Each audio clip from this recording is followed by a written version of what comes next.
विष्णूंनी नरसिंह अवतार का घेतला? कश्यप ऋषींच्या 2 मुलांपैकी एकाचे नाव हिरण्यकश्यप होते.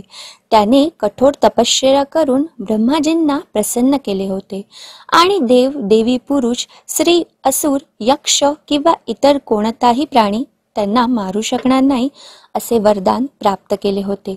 ना दिवस ना रात्री, ना दुपारी ना घरात, ना बाहेर ना आकाशात, ना पाताळात, ना अस्त्राने ना शस्त्राने कोणीही त्याचा वध करू शकणार नव्हते. हे वरदान प्राप्त करून तो स्वतःला देव समजू लागला. हिरण्यकश्यप आपल्या प्रजेला त्याची पूजा करण्यास भाग पाडू लागला. जे त्याची पूजा करत नाही त्यांचा तो विविध प्रकारे छळ करीत असे.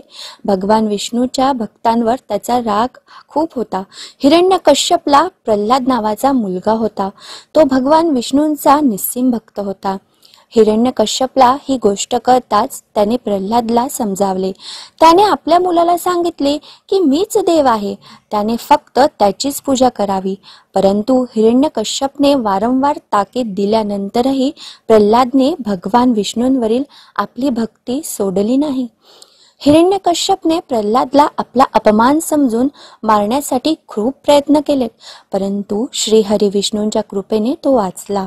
शेवटी हिरण्यकश्यपने आपली बहीण होलिका प्रल्हादला हातात घेऊन अग्नीत बसण्यास सांगितले.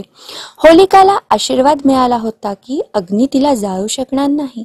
पण जेव्हा होलिका प्रल्हादला आपल्या मांडीवर घेऊन अग्नीत बसली तेव्हा श्री हरीच्या कृपेने ती स्वतः त्या आगीत जळून गेली आणि प्रल्हाद वाचला.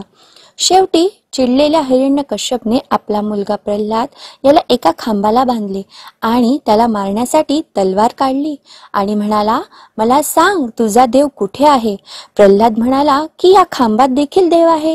हे ऐकून रागाच्या भरात हिरण्यकश्यप प्रल्हादचा वध करणार तेवढ्यात खांबातून नरसिंह बाहेर पडले व हिरण्यकश्यपचा वध केला.